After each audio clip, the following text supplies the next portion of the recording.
invited to have short presentations so that we will have 20 minutes or something at the end of the hour to really explore questions. Thank you. Yumiko, over to you. Thank you very much, Eleonora. Can you hear me well? You might think that we are very few, but we have hundreds of people actually being connected through internet. So please don't feel too lonely. So thank you very much for this opportunity. I work for ICBA, International Institute for Capacity Building in Africa, which is UNESCO's Category 1 Institute for Teacher Policy and Teacher Development in Africa. We are based in Addis Ababa, Ethiopia, a capital of Africa, we sometimes say, because we are hosting a UN Economic Commission for Africa and African Union. Now, you might wonder why a Japanese woman born and raised in Tokyo heading an African institute. In fact, I have a little explanation. I started teaching in Zimbabwe in 1982, and I have been living and working in Africa since then, so the last 40 years. I have been to all African countries except Guinea-Bissau, that's 53 countries. So at the moment, I consider myself more African than Japanese.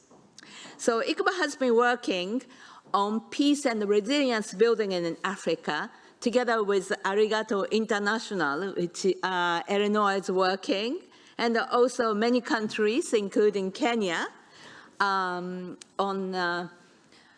the teachers' roles and the teachers' work on the peace and resilience building.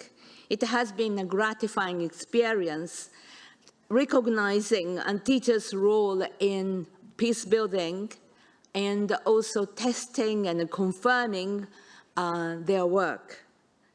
As you know, UNESCO was established for peace. The famous preamble of the UNESCO Constitution reads, "Since world start in the minds of men and women, it is in the minds of man and woman that the defense of peace must be constructed." This sentence brings tears into my eyes, that education must be a tool for constructing the defense of peace in the minds of young people. So teachers' roles are immense.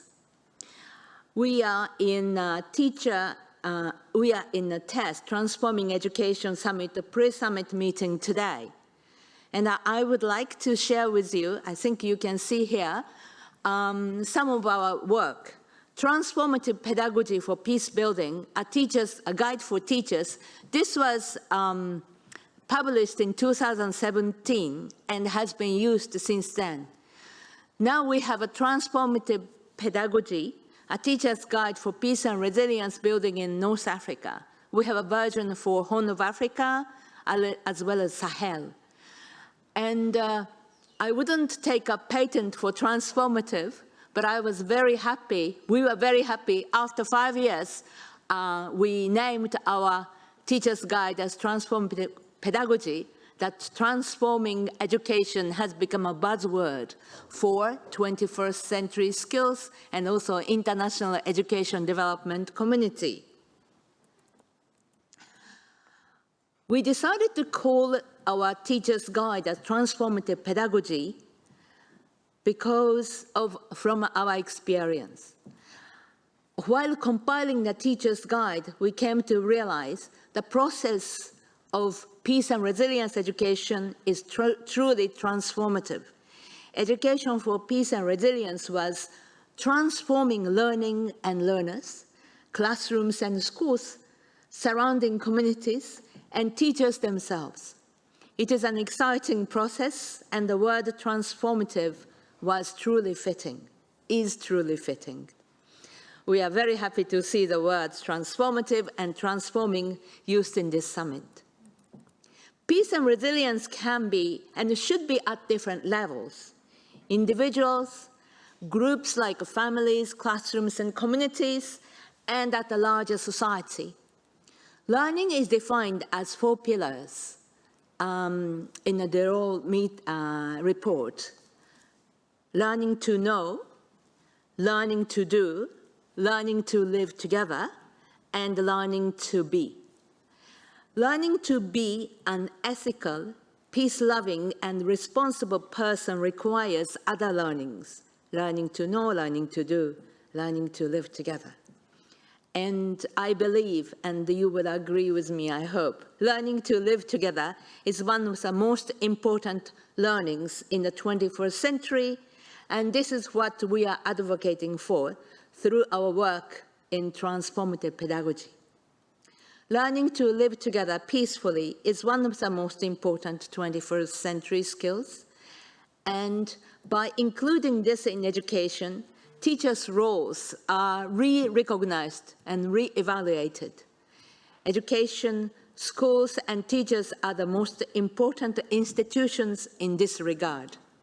So thank you very much for visiting this side event. I'm really excited, and I hope that we can have time for interaction later. Thank you.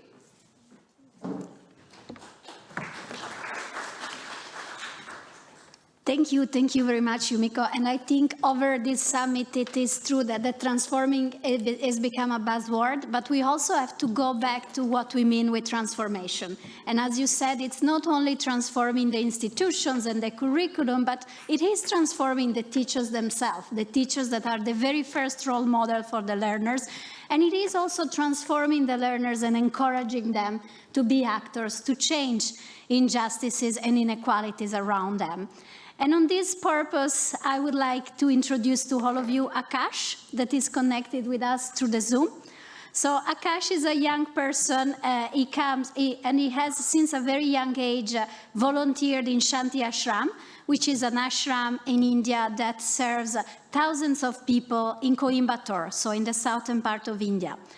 And Akash, can you please confirm you're on? I cannot see you on the screen.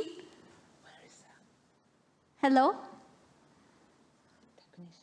He was there before, and I cannot see him now.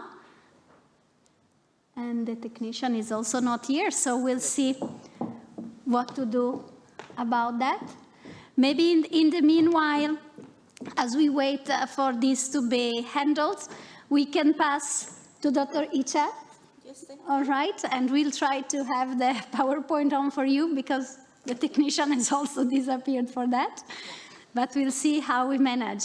And Dr. Khadija, for you, the question, Dr. Khadija is the chairperson of the Indonesia National Commission for UNESCO, and she can share a bit more about herself also with you later.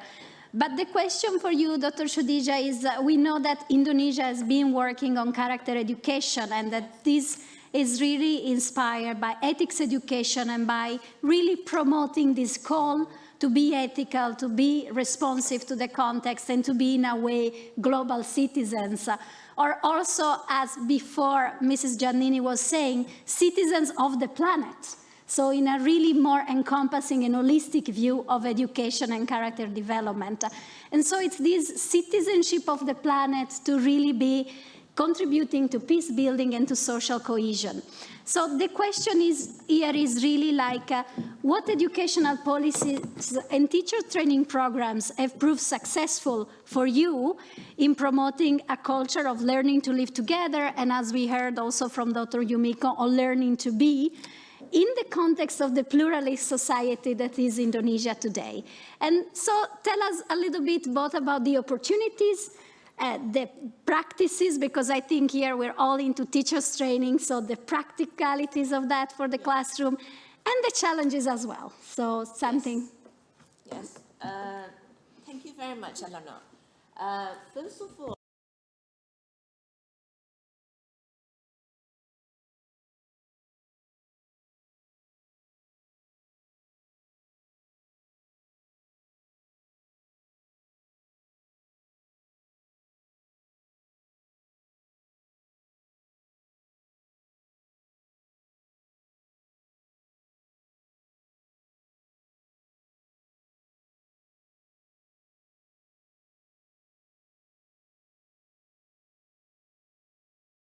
Yeah.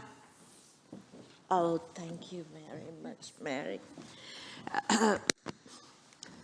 So here on the screen, you can see 5 religions and more or less 17,000 I learned, and there are 800 languages, functional languages. But we luckily have Indonesian national language as our lingua franca.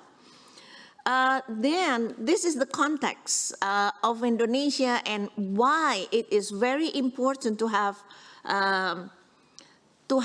one thing to develop the nation character. The national education system in Indonesia always put values of 5 principles in Indonesia, 5 state principles, that is Pancasila. National education should improve. I cannot move on. No.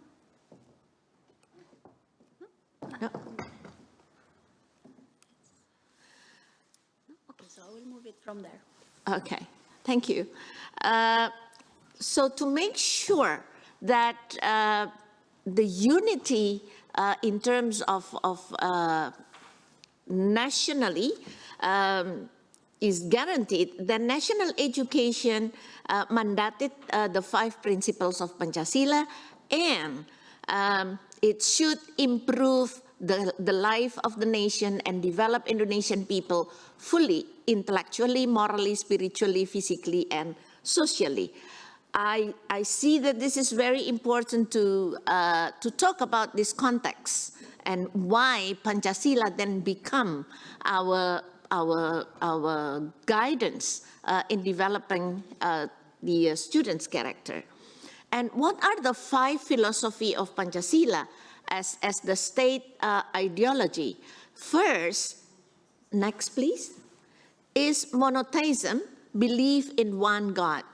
And then civilized humanity, including tolerance to all people, national unity, deliberative democracy, and social justice. So this is our 5 state ideology, which now in this year and last year, since last year, has become the core values in character development. Next, please. So here is how Indonesia foster character development for all students through formal education. Next. First, before 2015, the character development of our students rely on subject matters that relates to character development, primarily religion and civic education. So we developed through it. And then in 2015, the government see the importance of developing a special program on the development of characters and focus on 5 core values. Still religiosity, because in the state philosophy, religion is believing in God is number 1. Then we put this into the 5 core values in character program. Religiosity, nationalism, independency, mutual cooperation, and integrity. Then, in 2017, the government looked at the more important role of character development, and a presidential decree was issued to strengthen character education, and the program, things that is in 2015 was a program, then in 2017 become and transformed into character strengthening center. So it becomes a center now. And then with the new government in 2020, which is now still developing, the Ministry of Education, Culture, Research and Technology of the Republic of Indonesia issued a new policy which called emancipated learning, or Merdeka Belajar. This is to achieve the function of education, which include Pancasila as the core value in developing students' character. Then now, since the 2020, when the new government issued Merdeka curriculum, and then before that, pandemic, now we experienced a pandemic time. So now there are 3 curricula used in Indonesian schools. First, that is the 2013 curriculum, which was started in 2013. And then during the pandemic time, the government gave flexibility for schools to develop their emergency curriculum, focus on essential subject matters, depending on where our students are. And then the last one, which is now implemented in only 2,500 schools, we call it Curriculum Merdeka. And so schools are free to choose which curriculum is more suitable to their context. Now, in the new curriculum, the character development is done through strengthening Pancasila students' profile embedded in the curriculum. And then for the rest of schools which has not yet implementing the new curriculum, then they develop through others, through the 2 subjects that I have mentioned, and also look at this program and materials from Character Strengthening Center. So this is how Indonesia developed students' character at this time. And then, if we go back to Pancasila as the state ideology, this is become the core value for all Indonesian students because it is mandated in the state regulation. And what are those 5 I have mentioned earlier? And so let me go back. So this is the 5, the core. And then now there are 2 agents that develop character. The first one, as I mentioned earlier, is the Character Strengthening Center, and it has lots of materials they share in the website of Cerdas Berkarakter Kemendikbud, etc. This is still in our language. And there are lots of materials for teachers to download, to talk about, because they provide platform where teachers can communicate one another and share their practice in their school. This is to make sure that schools which are not yet implementing the new curriculum still get lots of teaching materials in the center, from the center. So now Pancasila as the state philosophy is integrated in the education system as ultimate goal of students' character development since 2020. So the emancipated learning, the education transforming program nurture Pancasila as a core of Indonesian students' profile as translated into 6 dimensions of Pancasila students' profile. This is what we are implementing in 2,500 schools. And they are morality, global citizenship, collaboration, self-motivation, critical thinking, and creativity. If you look at how the character education in Indonesia developed, it becomes now more and more specific into fulfilling the need of our young generation. And how to achieve it? Then the profile, the 6 dimension is integrated in the teaching and learning process. Plus, there is a project of strengthening Pancasila students' profile. So there are two ways to achieve the Indonesian students' profile, Pancasila students' profile. So from this initiative, from the 6th dimension, the central government offered 7 global themes for the project: sustainable lifestyle, local wisdom, unity in diversity, developing well-being, democracy, entrepreneurship, engineering and technology to build the state.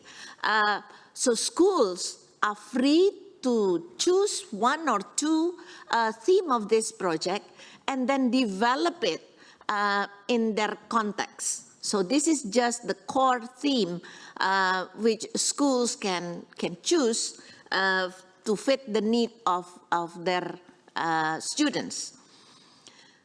Now, there are at least 4 commitments from the government. First of all, that all schools implementing the new curriculum should allocate 20% of learning time to focus on strengthening Pancasila students' profile project. So from 100% of learning time, 20% should be allocated for project. And then provide guidelines for school on how to implement the project. Lots of guidelines have been produced to help teachers to choose how they implement it in their schools. And then provide a platform for teachers' learning, so it becomes a learning community for teachers. And then, number 4, which is missing in here, is providing module on socio-emotional learning in pre-service teacher education as well as in service teacher education, professional development. So I'm sorry I missed the number 4. And then there are at least 4 things that should be considered to ensure sustainability. First of all is developing trust. This is now the efforts that should be put by the central government and all the stakeholders to develop trust that this initiative in developing students' character is in line with the state philosophy. And then making sure that all teacher educators are on board, because sometimes we can go to teachers and make sure that teachers can adopt this and that from the government initiative, but if teacher educators are not on board, then it will confuse the teachers. And then making sure that the next authority doesn't do any major changes before impact can be seen.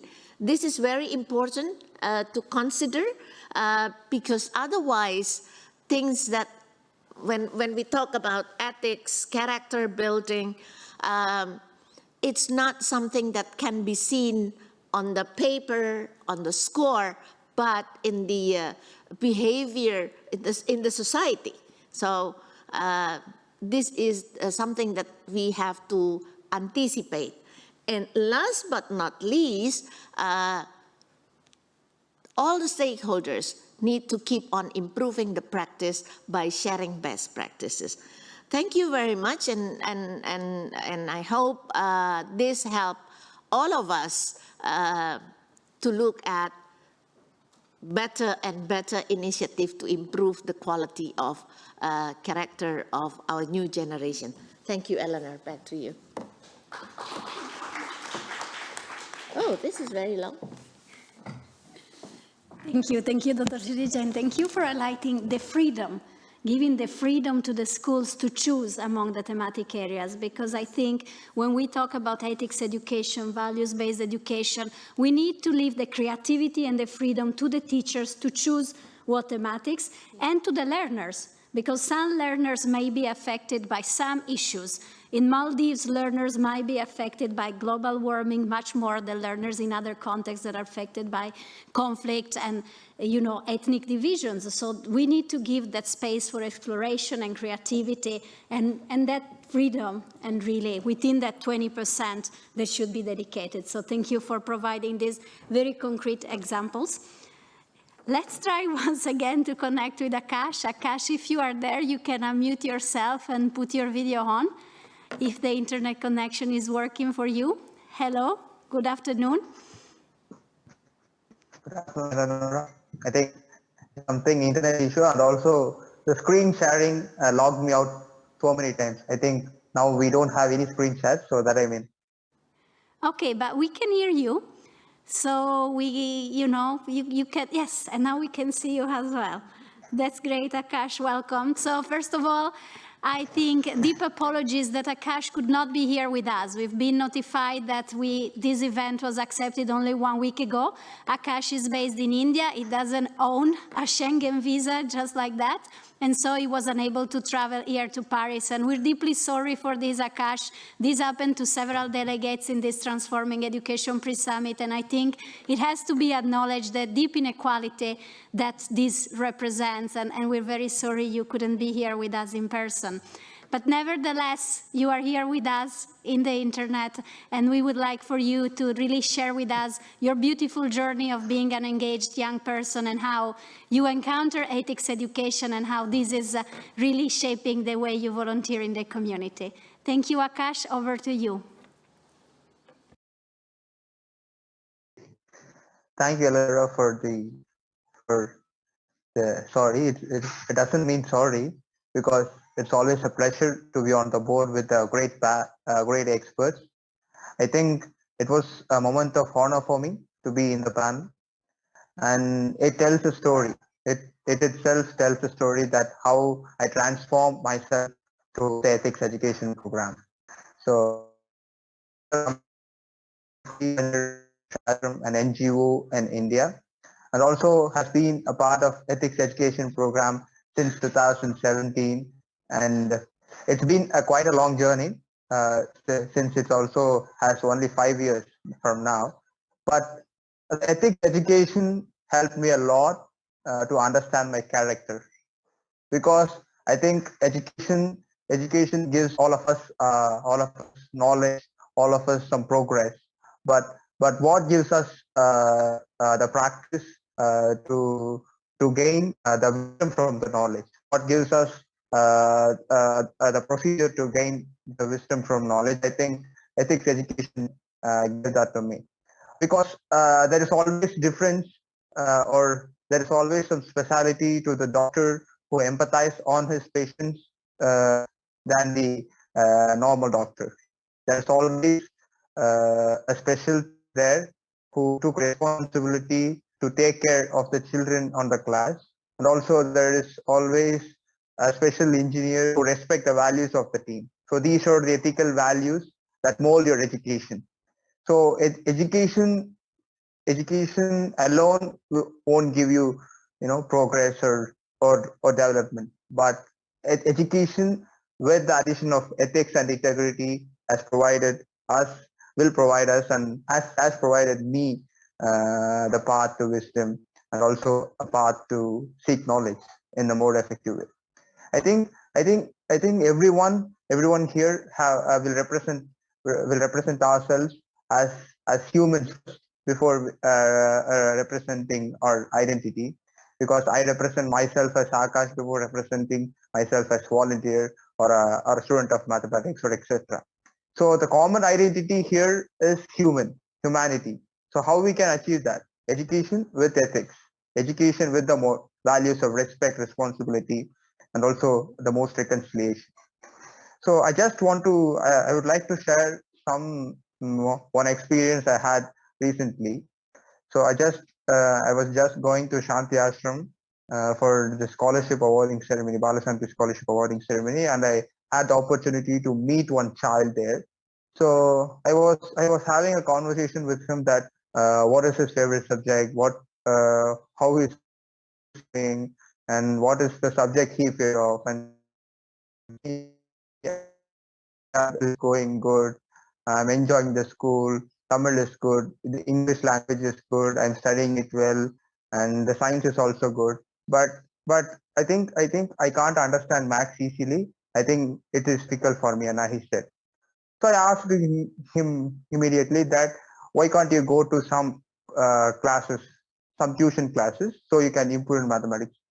And now you know that I am paying school fees with the scholarship from Shanti Ashram. So how can I afford the tuition? He said, and immediately, why not? I can give a class which makes maths easier to the student to make their vulnerable background not seen. So to come out a vulnerable background, we need education. So not I can do that. So I discussed with the president of Shanti Ashram and the youth leadership program. So we came up with an initiative called Max Matters. So we started that initiative, and we are doing it for the vulnerable children to understand Max better. Why I'm saying that in this regard is because Akash, a student of mathematics, can't do that. Akash, student of mathematics, who learned ethics education, who practiced ethics education for several years, is only possible to do that. So that's the transformation ethics education gives every individual. That's the transformation ethics gave me. So the values are important. So that's thing that's the thing I want to share here. And also I'm privileged that in this discussion I'm the youngest person in the panel. So it's been always representing that UNESCO and the Arigatou International are hearing the voices from youth and children. It's not once, it's not twice, it's not thrice.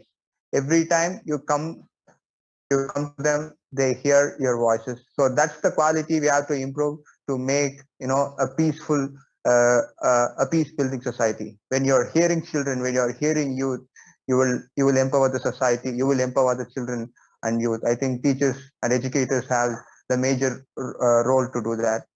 I think I just want to conclude. I just want to conclude with a line that children and the younger generation don't just they have a lot of things to say. In that way, I'm privileged and honored for getting me this opportunity in saying what I want to say and what I want to look forward. Thank you for the opportunity. Thank you. Thank you, everyone.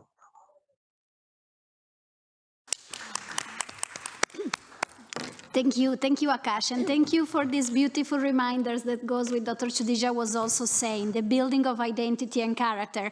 We're not only one thing. Akash is not only a brilliant student of mathematics, Akash is also the person that is responding to the vulnerable children in the community, to the HIV-affected children in the community, and that is really caring and loving about them. And it's the journey of ethics education that made you care about those demands and something that should not be seen as an add-on and as an optional thing in the education system, but should really be built in, because valuing the values and really valuing the humanity, as you said, in everyone is really central of this education system. And on the whole, lifelong learning, as we have repeatedly heard in this Transforming Education Pre-Summit. So thank you very much, Akash, for this testimony.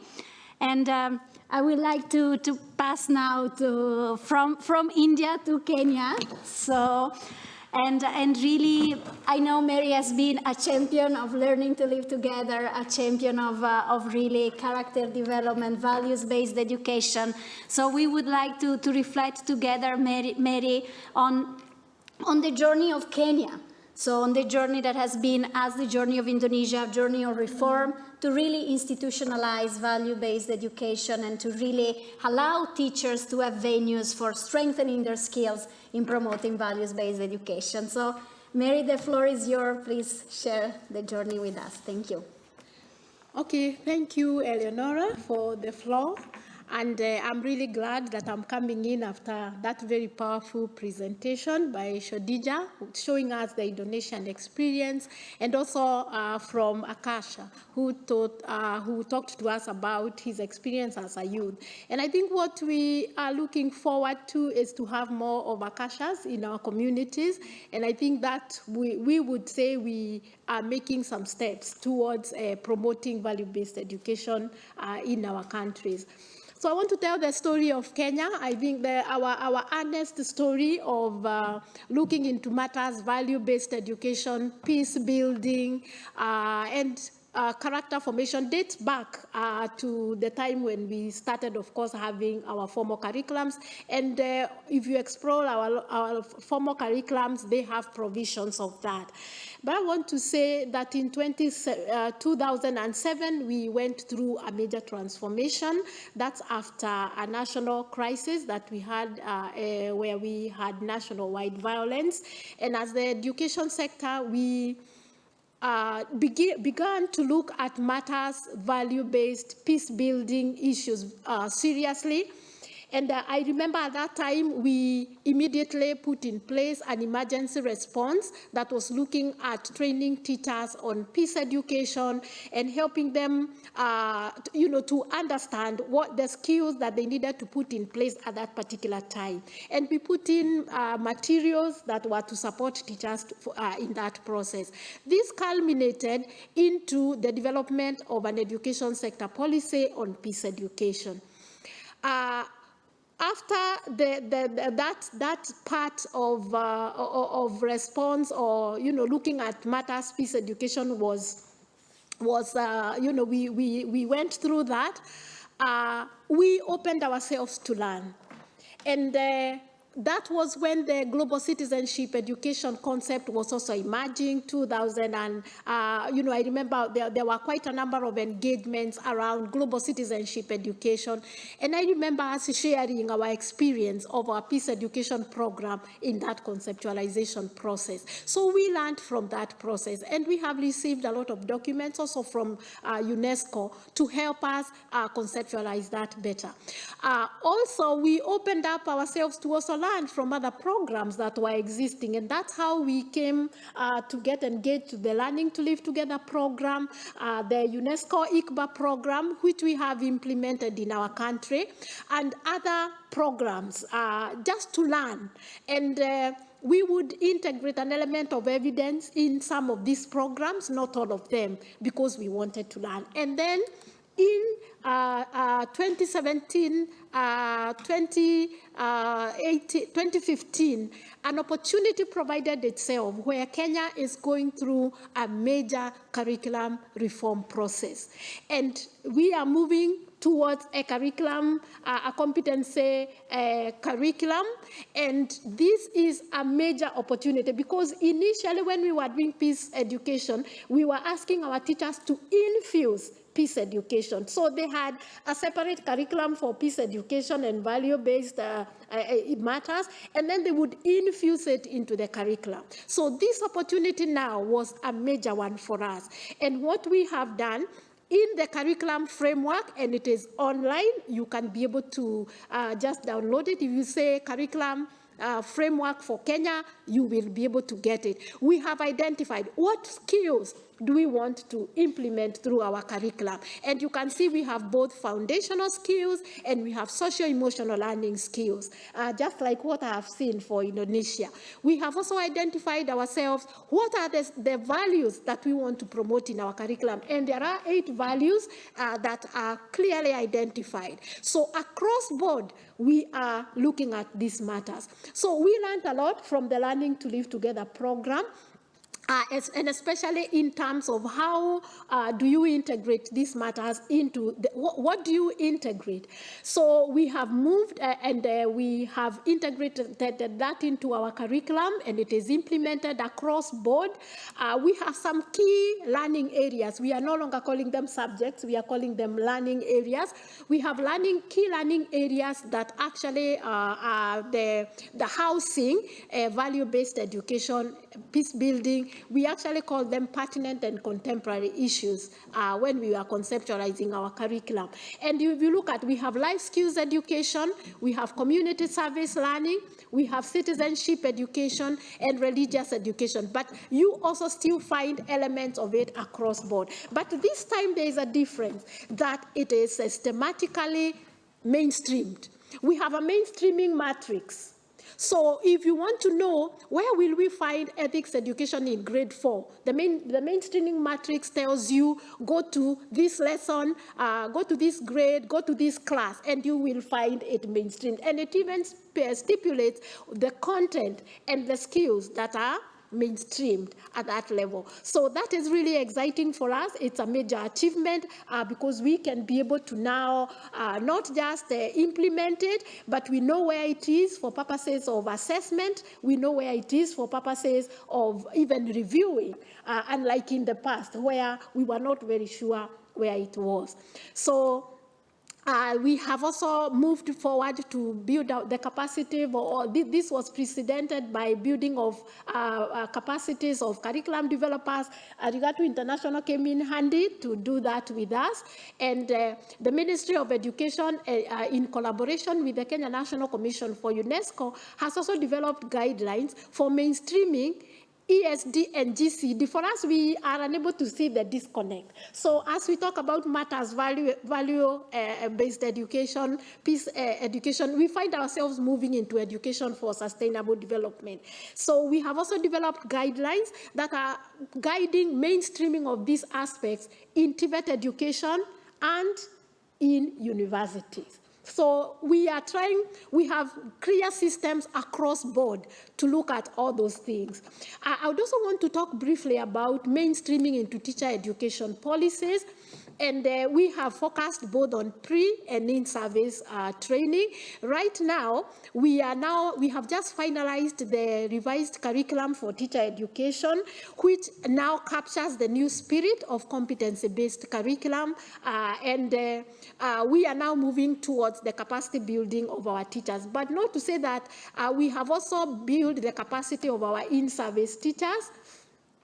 We have targeted teacher education, and especially through the universities and also the teacher training colleges. We have also tried to link, because we realize sometimes training happens for 3 years in a university, and the teacher gets out, but they only get to know or to get the real experience of these issues. Maybe in Kenya, sometimes it takes you like 2 to 3 years to be employed after you have qualified. So we realized that we needed to provide opportunities for people who are in training to really have an experience. And therefore, we targeted the teacher trainees who are just about to go for their teaching practice, but we also linked training the teacher education institutions with the schools that are around them. And that we realized that that's something that has not been happening. So the teacher education institutions exist as an island, and they only link with the schools around them for teaching practice, and that's all. But there is a lot of capacities that we felt could actually revolve around those schools. And also, we can use those schools as centers of excellence for value-based education and matters socio-emotional learning. So we integrate, because teachers, there's the regular training of teachers. So what is this new energy that we are bringing into this space? And it is safe learning environment, how teachers can foster safe learning environment for learners.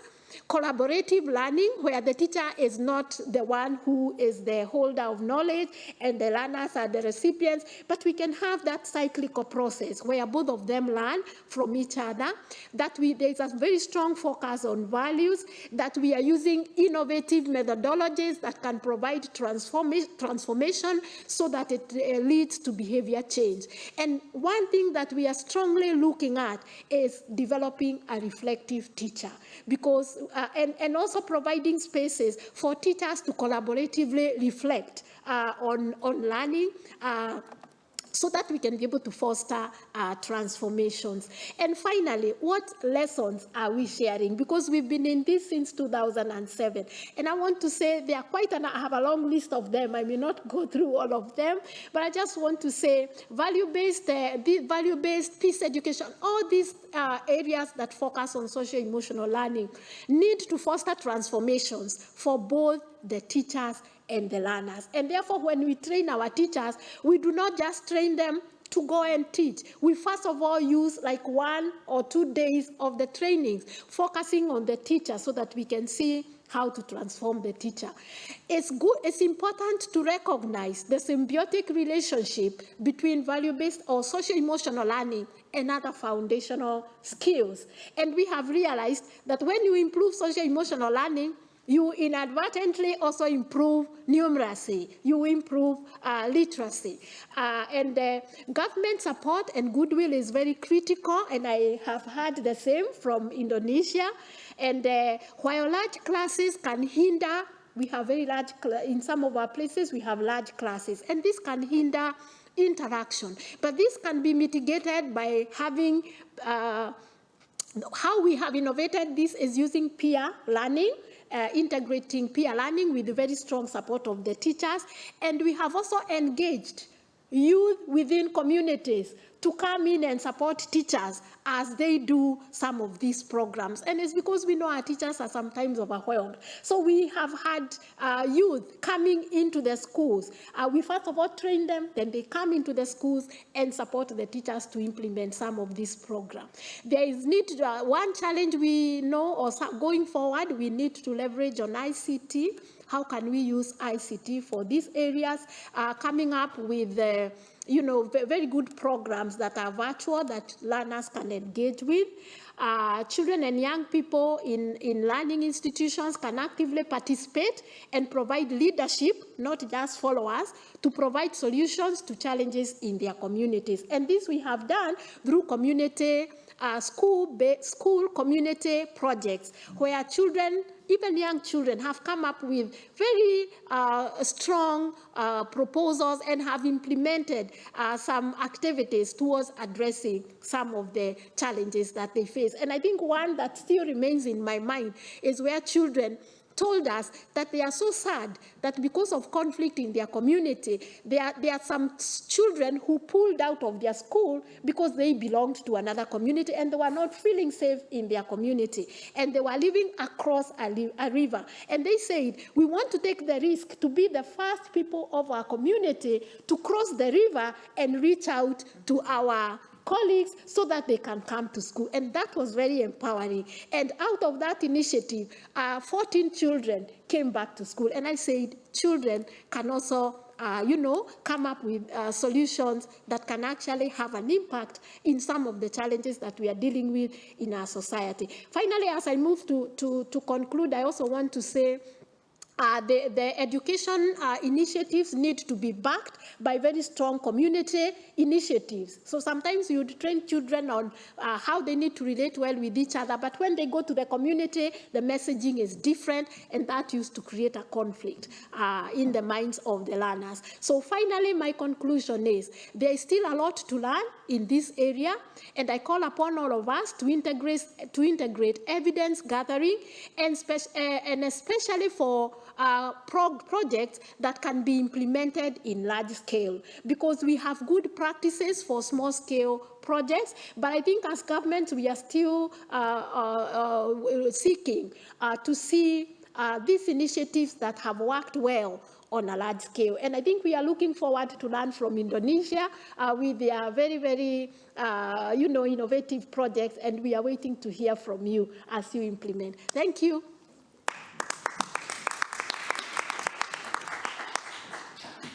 Thank you, Mary, and thank you for really insisting on this idea of moving from classroom to action. I mean, we cannot have values-based education and character education if we're focusing on what is happening in the classroom.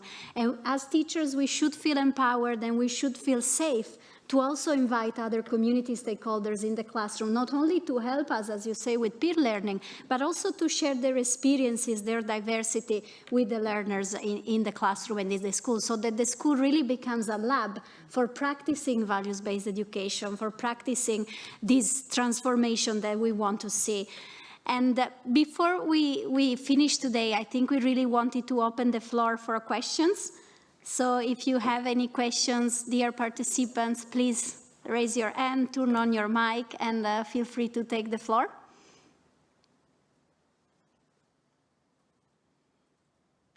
I know it's after lunch. Me, myself, I didn't have a coffee, so please. I want to ask about assessment.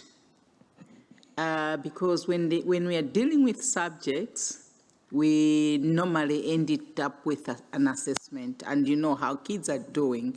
How do you assess ethics education? And sometimes when the subjects are not being subjected to assessments, even at national level assessments, teachers tend to relax on them. They don't quite teach them. And so it becomes wasted effort to an extent. Yes, so I just wanted to learn around that. Please, I think maybe this is a question for all the three panelists. You can elaborate on that. And it's a very key question. Thank you for this question.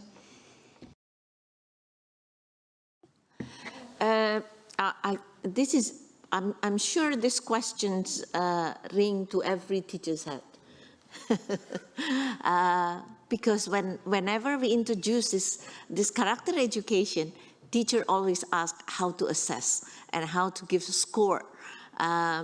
In my opinion, in my personal opinion, it is not about whether it is assessed in terms of giving score to the students or not, but I think we have to go through like an interactive assessment with the classroom, talking about the values that has been introduced in this. Let's say in this semester, there are 3 values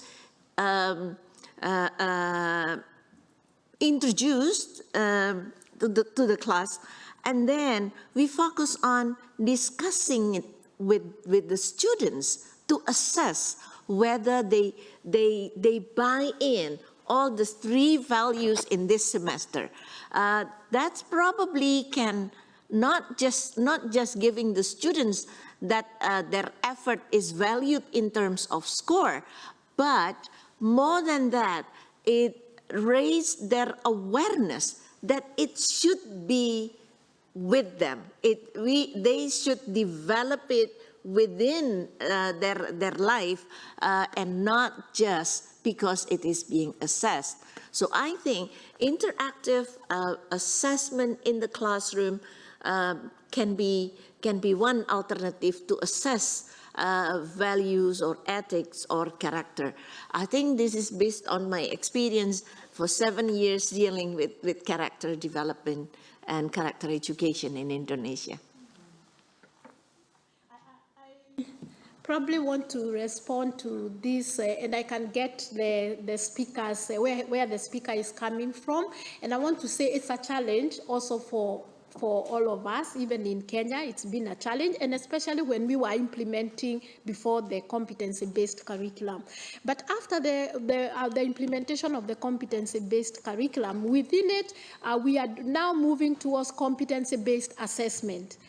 And we have integrated an element of formative assessment that's going to account for part of the overall. And we are trying to remove the high-stakes examinations. Of course, it's not easy. We are now moving to our first grade that's going to be evaluated under the competence-based curriculum. And I can tell you, the parents are saying, are our children ready for the examination, because that's what is in their minds. And we have learned now to trust our teachers for the evaluation.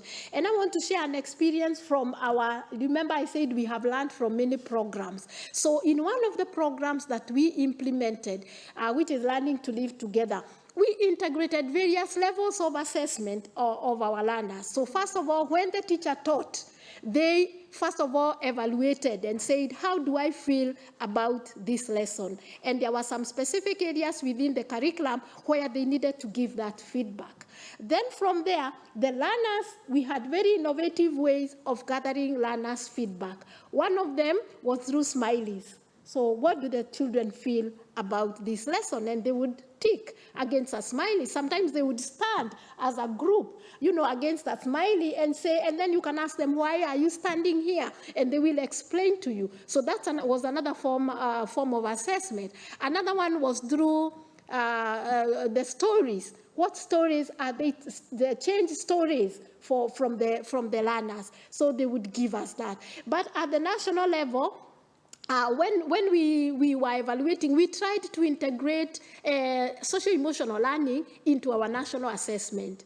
But we were able to look at some of the skills. I wouldn't say we have been able to integrate all the skills, but at least we made an attempt for grade 5 to integrate an element of social-emotional learning into it. So we are learning as we move on, and that's why my conclusion was, I think we all need to learn together so that we can have our teachers take this matter seriously, that social-emotional learning is now viewed on the same line with numeracy and interest and literacy as foundational skills, and we need to take them seriously. And they have a symbiotic relationship. Thank you. Thank you very much. I tend to agree with the two previous speakers, but excellent. How do we assess ethics education and peace education, which is not the subject like mathematics and science? It is a very important question, and that really relates to transforming education agenda, because we are coming into a new way of learning, new way of assessment.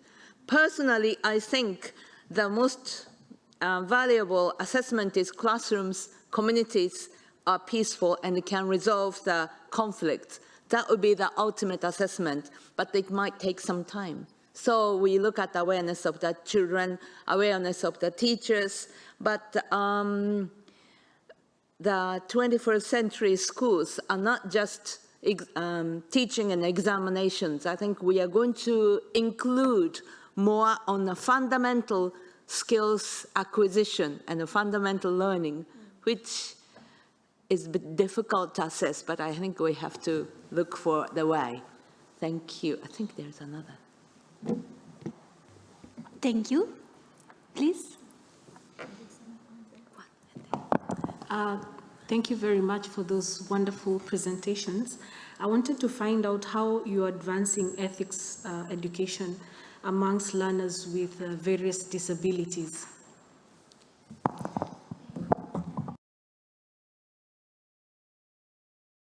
Yeah, we can take both. Sure. Bill Godelli, Lehigh University. I'm curious about the absence.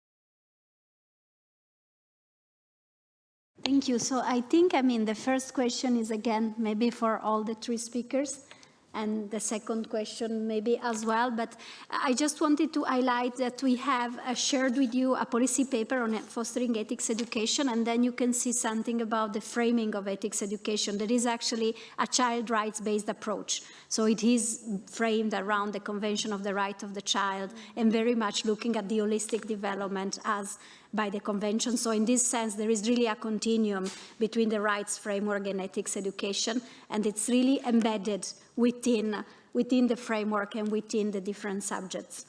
And for the second question, please, maybe we go the other way around. Yumiko, you can start about including learners with disabilities.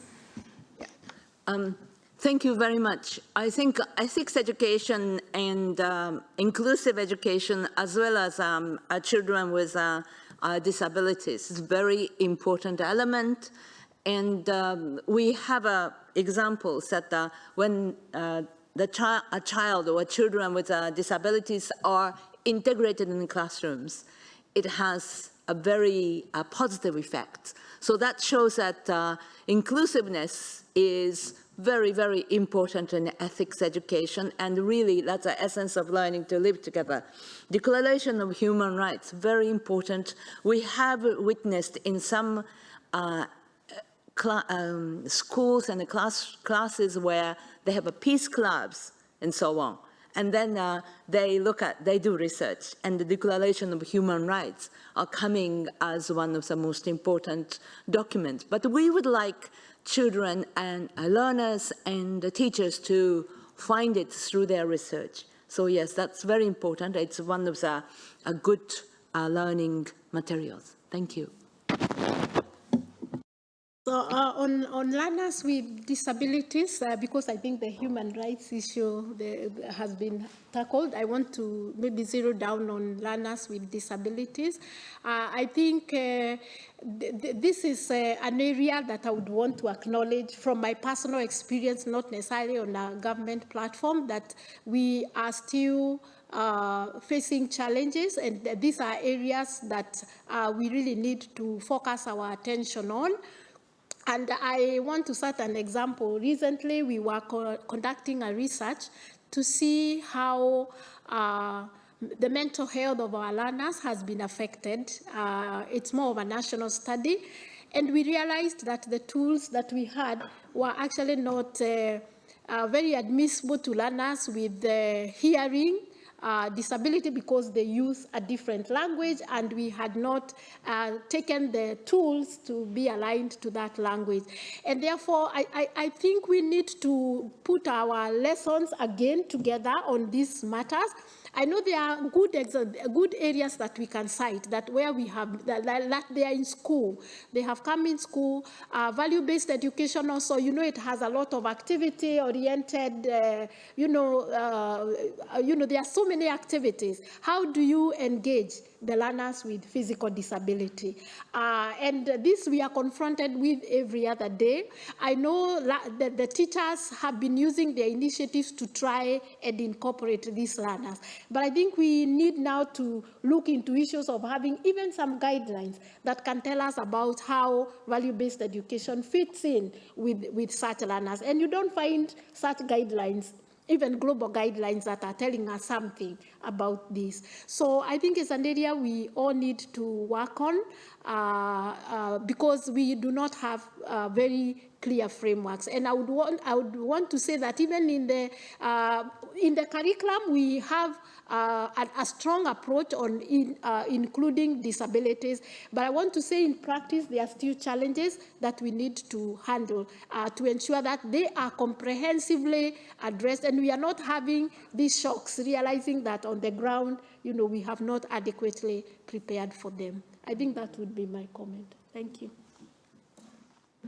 I think to answer the questions on how to handle students with disability, talking about ethic education, character education, we talk about human behavior, human language, which I think that it cannot be segmented like subject matter.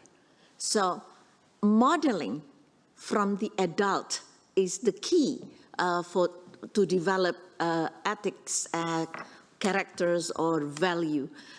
In this case, by developing the positive environment in the classroom, in the school, then I'm sure automatically students with disability has been included in developing their character and their whatever you call it. I am very familiar with using character, so I keep on using character. So I think modeling from the adult in the surrounding is very important, is vital.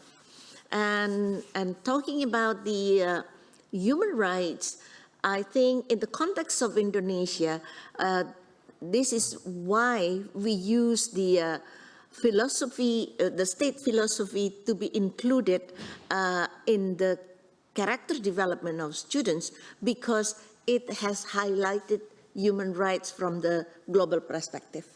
And in this dimension, sixth dimension that is introduced in this new curriculum, there is one dimension from the six is talking about diversity in unity in global diversity. That is to encounter human rights. Thank you. Thank you, everyone, for these clarifications. Is there another question? Please. Thank you, Leonora. I really just wanted to make two really very quick comments about the political will and the sustainability and longevity of values-based education, character education, etc. It's really good to know that, of course, policymakers and political leaders need to understand the value and that they ingrain it themselves into the curriculum, into the practice, and become role models themselves, hopefully. And about the sustainability and longevity, there was recently a publication that UNESCO had made about the readiness of teachers to actually teach all these value-based education, GCED, ESD. I think Bill is right here. He was one of the researchers doing it. And the idea that they themselves need help, the teachers and the educators. They have questions on how to teach these value-based subjects, but to give them the freedom to be on the context. If a certain issue is much more important in this region or in that region, that they will be able to well, we're hoping that they would understand their students more, their context more, and so this will hopefully then translate to how it becomes ingrained in their students, etc. And one last thing is about assessment and how the 1974 recommendation hopefully will be able to help kind of put everything in the framework of how to assess value-based education, GCED, ESD, in the way national member states are, how much effort they're putting in towards these very, very important subjects. Thanks. Yes, thank you. Thank you for these comments. I think unless there are any other comments, we might head towards closing this. Please. One more. I'll burn a blanket if I don't say it. That's an expression in my country. When you are agitating to still say something, you say, "I'll burn a blanket if I will not say it." So when our sister from Indonesia was explaining about role modeling, I found it unsettling within me when she talked about the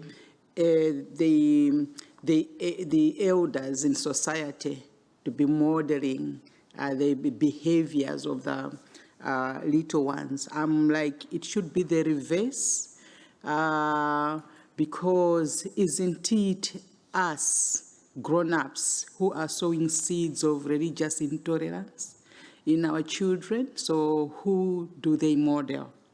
Isn't it us who are failing to resolve conflicts and resolving to going to wars?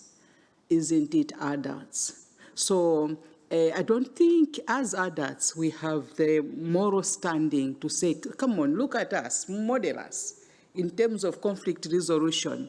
Come on, model us in terms of tolerance in society. We are not the best examples from whom children could be modeling anything at all. If you leave children to be playing Muslims, Christians, Hindus, they'll be playing. no problems. But when they grow older, you know, they become uncomfortable one with another. So even black and white, these are things that we don't usually put on the table openly, but I wanted to say maybe we need a rethink in terms of strategy. Who needs this ethics education most? Is it the kids or is it us?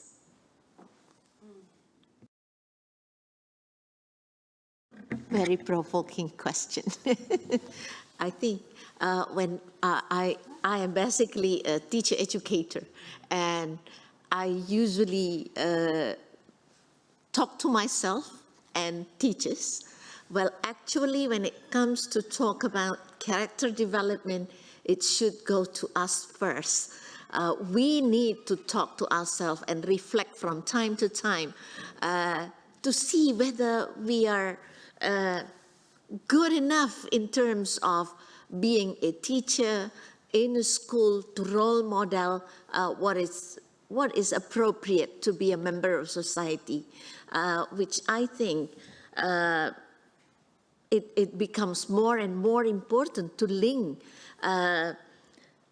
moral education, ethics education, character building in the school and in the society. So through interactive classroom, talking about behavior, talking about what happened in the community is so important to build the students' character.